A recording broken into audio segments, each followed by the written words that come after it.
एक मैं ही नहीं उन पर कुर्बान ज़माना है। बोल के बताइए ना सुभान अल्लाह।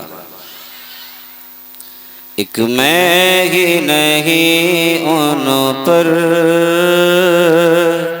कुर्बान ज़माना है। एक मैं ही नहीं उन पर कुर्बान ज़माना है। जो रब दो आलमों का महबूब यगाना है। जो रब दो आलमों का महबूब यगाना है। और ये शेर मुलाज़ा फरमा लीजिए, कल मरने के बाद सबों को पुल सिरात पार करना है। पुल सिरात से सबको गुजरना है। कोई बिजली की तरह गुजर जाएगा, कोई तेज घोड़े की तरह गुजरेगा, कोई गिरते पड़ते गुजरेगा और कोई कट कर जहन्नम में गिर जाएगा। अब हम गुनाहगार हैं, सियाकार हैं, हम बिजली की तरह तो नहीं गुजर सकते, मगर आमिना के लाल पर मुकम्मल भरोसा है। तो शायर ने एक शेर लिखा है, मुलाज़ा फरमा, मोहब्बत से बोले सुभान अल्लाह। कल पुल से हमें जिसने खुद पार लगाना है। कल पुल से हमें जिसने खुद पार लगाना है। वो है कौन? ज़हरा का वो बाबा है, हसनैन का नाना है। ज़हरा का वो बाबा है, हसनैन का नाना है। एक शेर हज़रत फ़ातिमा ज़हरा की शान में मुलाज़ा फरमा लीजिए, मोहब्बत से बोलो सुभान अल्लाह। शायर साहब कहते हैं कि आओ दर ज़हरा पर फैलाए हुए दामन। आओ दर ज़हरा पर फैलाए हुए दामन। कि आओ दर ज़हरा पर फैलाए हुए दामन। क्यों? है नस्ल करीमों की लजपाल घराना है।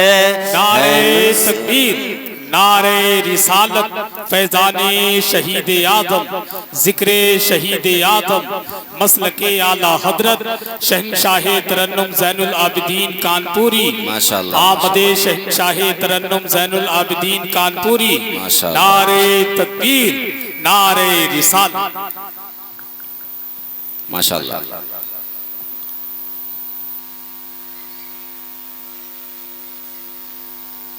जिस लहजे का बड़ी शिद्दत से इंतजार था, वो लहजा आपकी निगाहों के सामने पहुंच रहा है। और इंशाअल्लाह मेरे बाद आप उनको भरपूर और मुकम्मल अंदाज में समाअत करेंगे इंशाअल्लाह ताला। आइए।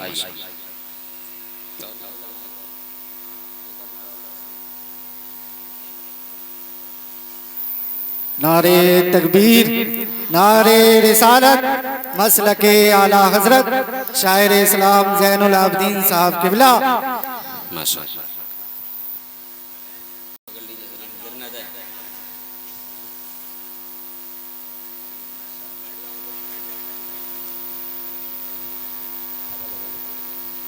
माशाअल्लाह।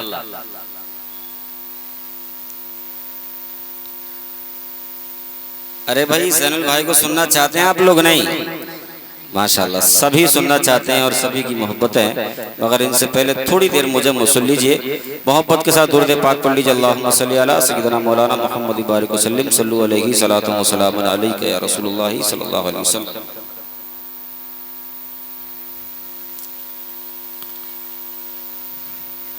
हालात ज़ाहिरा को देख करके सोचना शुरू कहाँ से करूँ। भाई हसन भाई नक्शा बड़ा अजीब है, इस तरह से घूम करके गया है, समझ ही नहीं रहा। तो सुनिए, खैर आप जहां भी हैं, जैसे भी हैं, बैठिए और तवज्जो के साथ सुनिए। देखिए, अल्लाह तबारक व तआला किसी भी चीज को पैदा करता है, अल्लाह किसी भी चीज को एक वजूद देता है, और जब उसका वजूद बन जाता है फिर उसके अंदर कुछ खासियतें पैदा होती हैं, उसके अंदर कुछ सिफतें आती हैं। जैसे कि नकीब अहले सुन्नत यहाँ जलवगर है, जिस वक्त इनकी पैदाइश, इनका जन्म हुआ था, इनके वालिदैन ने इनका नाम मोहम्मद हसन रखा था। मदरसे की चार दीवारी में गए, इल्म दीन हासिल किया, पढ़े लिखे, मेहनत और मशक्कत की।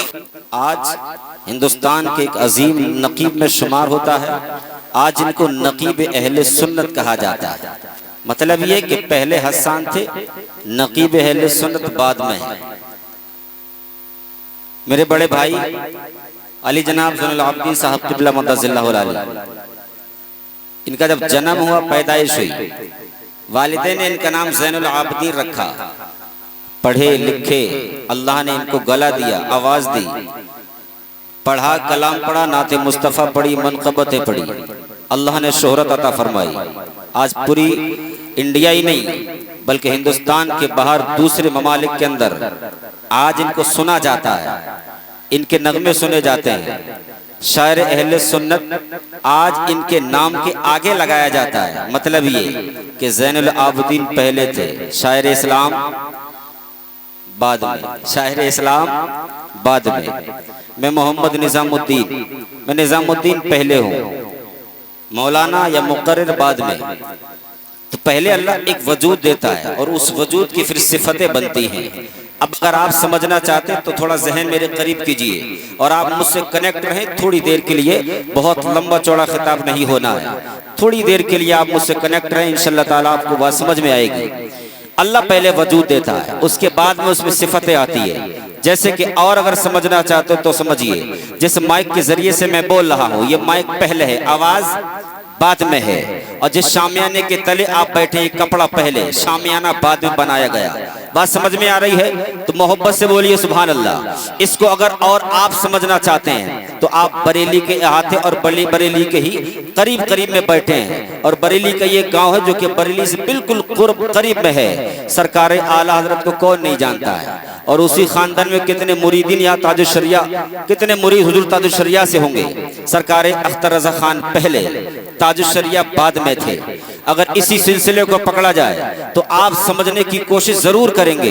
हजरत मुस्तफ़ा रजा खान पहले, मुफ्ती आजम हिंद बाद में, सरकार इमाम अहले सुन्नत इमाम अहमद रजा खान पहले, आला हजरत बोल के बताइए ना, आला हजरत बाद में। और आगे अगर सिलसिले को लेकर चला जाए तो चलिए कलियर शरीफ की सरजमीन पर, जहां पर दूर दराज से लोग वहां से फैजाब होने के लिए आते हैं। सरकार अलाउद्दीन पहले, साबिरों के इमाम बाद में। अजमेर मुअल्ला की सरजमीन, जहां पर दूर दराज से लोग अपनी मन्नतें लेकर हाजिर होते हैं। गरीब नवाज की चौखट पर जाकर रब्बे काबा की बारगाह में दुआएं करते, मौला इनके वसीले से हमारी दुआएं कबूल फरमा ले। वो सरकार मुइनुद्दीन पहले, गरीब नवाज बाद में, गरीब नवाज बाद में। चलिए बगदाद शरीफ की सरजमीन पर सरकार गौसे आजम को पूरी दुनिया जानती है। सरकार अब्दुल कादिर जीलानी पहले, गौसे आजम बाद में। अब इमाम हुसैन के नाम पर तड़प कर बोले सुभान अल्लाह। और चलिए करबला की सरजमीन पर इमाम हुसैन पाक करबला की सरजमीन पर पहुंचे। हुसैन आजम पहले, शहीद आजम बाद में। अब अगर आप आवाज बुलंद करें तो मैं अपनी बातों को आगे बढ़ाऊं। चलिए नबी के जमाने में चलते हैं। सैयदना सिद्दीक अकबर पहले, सदाकत के ताजदार बाद में। हजरत उमर फारूक आजम पहले, अदालत के शहसवार बाद में। हजरत उस्मान गनी पहले, सखावत के ताजदार बाद में। हजरत मौला अली पहले, शुजात के ताजदार बाद में। और थोड़ा आवाज बुलंद करे तो चलिए आदम की बारगाह में चले। हजरत आदम पहले, सफीउल्लाह बाद में। हजरत नूह पहले, नजीउल्लाह बाद में। हजरत इब्राहिम पहले, खलीलुल्लाह बाद में। हजरत इस्माइल पहले, ज़बीउल्लाह बाद में। हजरत मूसा पहले, कलीमुल्लाह बाद में। हजरत ईसा पहले, रूहुल्लाह बाद में। मगर कुर्बान जाइए आमिना के लाल पर, जो मोहम्मद रसूलुल्लाह पहले, आमिना का बेटा बाद में है। तभी तो बरेली का इमाम पुकार उठा, वो जो न थे तो कुछ न था, वो जो न हो तो कुछ न हो। अरे जान है वो जहान की, जान है तो जान। नारे रिसालत मसलके आला हजरत बस्ती बस्ती करिया करिया मुफ्ती निजामुद्दीन साहब किबला। क्या बात है, जिंदाबाद जिंदाबाद। उसी नबी के क्षेत्र छाया में पलने वाले का नाम अली है। चलिए यहीं से आगे बढ़ते हैं। तमहीदी कलमात के तौर पर मैंने ये चंद जुमले बोले। उसी नबी के क्षेत्र छाया में पलकर अपनी उम्र की सालों और अपनी उम्र की मंजिलों को तय करने वाले का नाम हजरत मौला अली। भी मनक़बतें आपने सुनी। कौन है मौला अली? बारगाह मुस्तफा के वो अजीम सिपह सालार, इस्लाम के चौथे खलीफा। बहुत ज्यादा ना बोल करके थोड़ा सा बताऊंगा, इशारतन समझते चलिए और अपनी बात को आगे लेकर के चलूं। हजरत मौला अली कर्रमल्लाह वजहुल करीम, बारगाह मुस्तफा के चुनिंदा वो शख्सियत कि जब नबी को अपने बिस्तर पर किसी को लिटाने की जरूरत पड़े तो प्यारे मुस्तफा हजरत अली को याद फरमाए। जिसको नबी अपना बिस्तर दे दे, समझिए उस अली की अजमतें क्या होंगी। और सुनिए, जब किसी जंग में कामयाबी की जरूरत पड़े, जब किसी मौके पर, जिस जंग खैबर में खैबर को फतह करने से लोग कासे आ जाएं और वहां जब कामयाबी का झंडा जमाना हो, कामयाबी का झंडा गाड़ना हो, तो नबी अली को याद फरमाए। मतलब ये कि नबी फरमाना चाहते थे लोगों, अली वो शख्सियत है, अली वो अजमतें हैं कि जब मुझे बिस्तर पर लिटाने की जरूरत पड़े तो अली को याद करता हूँ, और जब जंग में कामयाबी हासिल कराने की जरूरत पड़ती है तो झंडा अली के हाथ में अता कर देता हूँ। नारे तकबीर, नारे रिसालत, फैजाने शहीद आजम, जिक्रे शहीद आजम, मसलके आला हजरत, हुसैनी कमेटी, सरजमीने भूड़ा बरेली शरीफ, इश्क मोहब्बत, इश्क मोहब्बत। यही मौला अली फरमाते हैं, लोगों सुनिए, मेरी अजमतें समझना चाहते हो तो सुनिए। जब मैं 8 साल का था, मेरे मुस्तफ़ा, मैं नबी के साथ रहा करता था, बचपने से मैं साथ में था। मदीने वाले मेरे घर पर आए, अपने घुटनों के बल बैठे और कहा अली जरा मेरे करीब आइए, मेरी गोद में आ जाइए। अली फरमाते, सुनिए, मेरी अजमतों को समझना चाहते हो। मदीने वाले ने पुकार करके कहा अली मेरे करीब आ जाइए। हजरत अली को मदीने वाले ने पुकारा। अब जब अली को नबी ने पुकारा तो हजरत अली फरमाते मैं नबी की बारगाह में दौड़ करके गया और नबी ने मुझे अपने सीने से लगा लिया। मतलब ये कि सबसे पहले नबी के सीने से लगने वाले का अगर किया कोई नाम है तो उसका नाम अली है, उसको अली कहा जाता है। अली फरमाते ये तो मेरा बचपना था कि सबसे पहले नबी ने अपने सीने से मेरा सीना लगाया था। अब सोचिए कि जिस अली का सीना नबी के सीने से मस हो जाए, उस अली के सीने का क्या कमाल होगा, उस अली के सीने की अजमतें क्या होंगी। अली फरमाते बात यह नहीं है, जब नबी का विसाल होता है, नबी को कब्र कब्र के अंदर उतारा जाता है, तो अली फरमाते हैं नबी को जब मैंने उतारा तो बचपने में नबी ने अपना सीना मेरे सीने से लगाया, और जब कब्र में उतारा गया तब भी नबी का सीना अली के सीने से लग रहा था। क्या बात है, जिंदाबाद जिंदाबाद। ये पीछे वाले क्या खाकर बैठे हैं, इधर वाले थोड़ा आप बोलेंगे सुभान अल्लाह, हाथ उठाकर बोलेंगे सुभान अल्लाह, माशाअल्लाह, अल्लाह सबों को सलामत रखे। आइए, ये है हजरत मौला अली। अली की जोजा का नाम हजरत फातिमा ज़हरा रज़ियल्लाहु ताला अन्हा। जानते हैं हसनैन करीमैन की वालिदा को जानते हो? नहीं। इमाम हुसैन की वालिदा का नाम क्या है? जोर से बोल के बताइए। हजरत फातिमा ज़हरा रज़ियल्लाहु ताला अन्हा, हसनैन करीमैन की वालिदा। इनकी बारगाह में पहुंचूंगा, मगर मैं एक बात हजरत अली के ताल्लुक से और छोटी सी बयान कर दूं, क्योंकि मेरे जहन में बार बार ये बार उठ रही है, ताकि मैं इसको छोड़ूं तो कहीं ऐसा ना हो कि एहसास हो कि अरे यार ये बयान करना था मुझे। वो सुन लीजिए, थोड़ी सी बात। हजरत अली ने जामे शहादत नोश फरमाया, जामे शहादत नोश फरमाया। पता है सबको? जिस वक्त आपके कान के करीब में खंजर मारा गया था, हजरत अली शदीद जख्मी हुए थे, शदीद जख्मी। मैं जो बताना चाहता हूं कि अली रज़ी अल्लाह ताला अन्हु के करम का दरिया कितना वसी है, आपका सीना मुबारक कितना वसी है, और आप नबी का घराना, अहले बैत का घराना कितना अजीम है, वो बताना चाहता हूँ। हजरत अली को जख्मी कर दिए गए, जख्मी जब हुए तो शदीद, आपके जब खंजर मारा गया तो उसे इतनी शदीद चोट और शदीद जख्म लगा कि उसकी भरपाई होना मुश्किल थी। हकीमों को बुलाया गया, डॉक्टर उस वक्त जो माहिर तिब थे सबको इकट्ठा किया गया, सबने अपनी अपनी तजवीज़ पेश की कि ये इस्तेमाल कर लीजिए, ये इस्तेमाल कर लीजिए।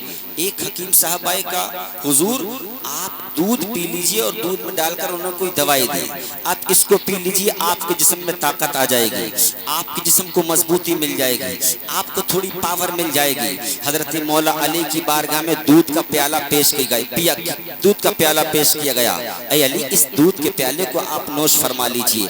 मेरे अली की बारगाह में जब दूध का प्याला पहुंचा, हजरत अली जिस बिस्तर पर लेटे थे वो बिस्तर जो था बिल्कुल दरवाजे के ठीक सामने था, दरवाजे के ठीक सामने था। जिस मरवान ने आप पर हमला किया था उसको गिरफ्तार कर लिया गया था। जिस वक्त आपकी बारगाह में दूध का प्याला लाया गया, वो उस जिसने हमला किया दरवाजे पर बैठा है। मेरे अली की बारगाह में जब दूध का प्याला पहुंचा, अली ने निगाह उठाकर देखा, पूछा ये दरवाजे पर कौन बैठा है जिसके हाथ बंधे हुए हैं? लोगों ने कहा, ऐ हजरत अली, ये वही शख्स है जिसने आप पर हमला किया था, ये वही बंदा है जिसने आप पर खंजर चलाया था। अल्लाह अल्लाह मुसलमानों, मेरे अली ने कहा ये भी रात से भूखा है और मेरे पेट में भी कुछ नहीं गया है। अल्लाह अल्लाह, तवज्जो रखना और एक पैगाम लेकर के जाना। हजरत मौला अली की बारगाह से पैगाम क्या मिलता है? वो अली जिनकी बारगाह से पैगाम ये मिलता है, लोगों याद रखो, ईसार कुर्बानी ये तमाम उस घराने से मिलती है कि जिस घराने के नाम पर न जाने लोग क्या क्या बकवास करते हैं। ये खानदान मुस्तफ़ा है, ये घराना अली है। जिस अली के घराने का पैगाम ये है कि लोगों अगर तुम्हारी जान पर बनाए तब भी हमेशा ये याद रखना कि अगर तुम्हारी जान से किसी का भला हो सकता हो तो उसका भला कर देना। इसलिए कि दुनिया के अंदर अल्लाह को अगर सबसे ज्यादा नेक कामों में कोई काम पसंद है तो यह है कि दुनिया के अंदर किसी मजलूम का या किसी परेशान हाल इंसान की परेशानी को दूर कर देना, उसका काम बना देना। अली ने फरमाया, सुनो लोगों, ये भी रात से भूखा है और मैं भी रात से भूखा हूँ, इसलिए याद रखो ये दूध का प्याला मुझे ना पिलाओ बल्कि उस मरवान को पिला दो जिसने मुझ पर रात हमला किया है। अब वो दूध का प्याला मरवान की बारगाह में लेकर जाया गया। ऐ बंदे, तू दूध का प्याला पी लिए, तू दूध का प्याला पी ले। उसने कहा, ये बता ये भेजा किसने है? लोगों ने कहा, हजरत अली ने तुझको दूध पीने के लिए भेजा है। इस जालिम ने कहा, अली ने भेजा है, अली से तो मैं दुश्मनी करता हूँ, अगर अली से दुश्मनी ना करता तो हमला क्यों करता? अली से मैं दुश्मनी करता हूँ, इसलिए अली के हाथों का दूध नहीं पीऊंगा। अब दूध वापस हजरत अली की बारगाह में आता है। सरकार अली मकाम, आपके हाथों का दूध उसने नहीं पिया है। इमाम अली ने इतना सुना तो मालूम इमाम अली क्या फरमाते हैं? सरकार अली फरमाते हैं, लोगों याद रखो, अगर ये आज दूध पी लेता तो कल मैदान महशर में इसको अपने हाथों से जामे कौसर पिलाता। नारे तकबीर, नारे रिसालत, मसलके आला हजरत, नारे हैदरी। कितना वसी है सीना, सखावत का दरिया कितना वसी है कि जिसने हमला किया उसके बारे में बोल, अगर ये आज दूध पी लेता तो कल इसको जामे कौसर अपने हाथों से पिलाता। मगर चूंकि उसके मुकद्दर में नहीं था, उसकी किस्मत में नहीं था, उसके नसीबे में नहीं था। बाब खैबर के ताल्लुक से अभी आपने एक नाते मुस्तफ़ा सुनी थी, मैं वहाँ पर एक हल्की सी झलकी डालकर चला जा रहा हूँ। एक नौजवान हजरत अली की बारगाह में हाजिर होता है। बाब खैबर के बाद की बात है, जंग खैबर के बाद की बात है। हजरत अली ने लोगों की दावत की थी। एक नौजवान हजरत अली की बारगाह में हाजिर होता है। हजरत अली उस वक्त में एक अखरोट को अपने दांतों से फोड़ रहे थे, मगर अखरोट दांतों से फूटता नहीं था।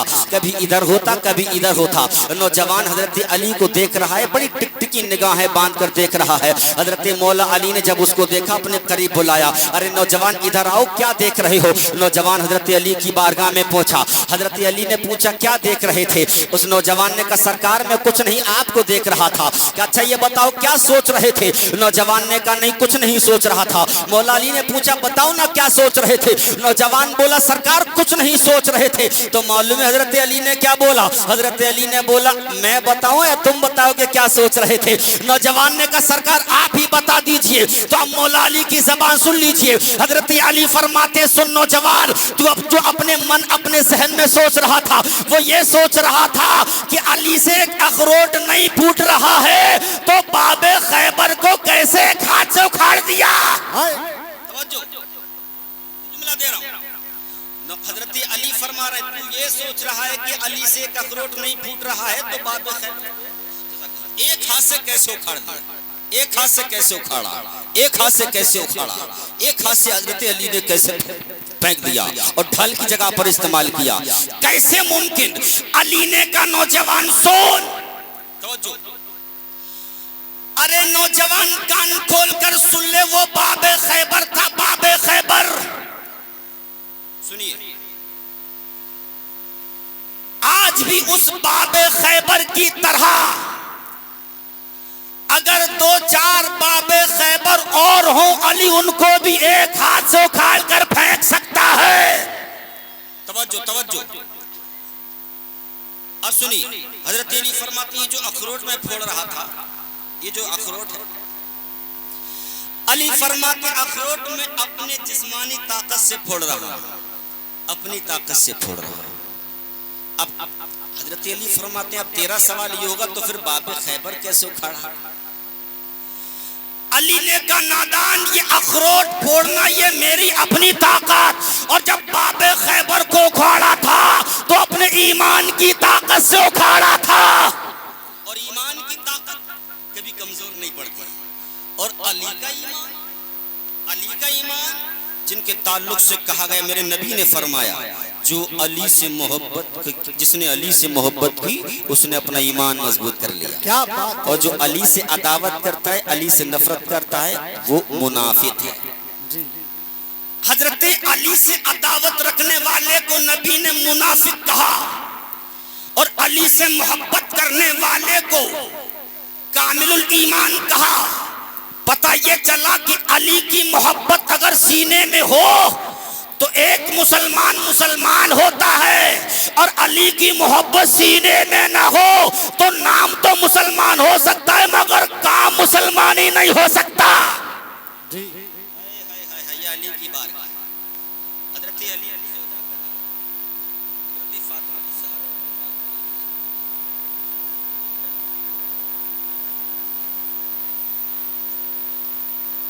समझ में आ रही बात?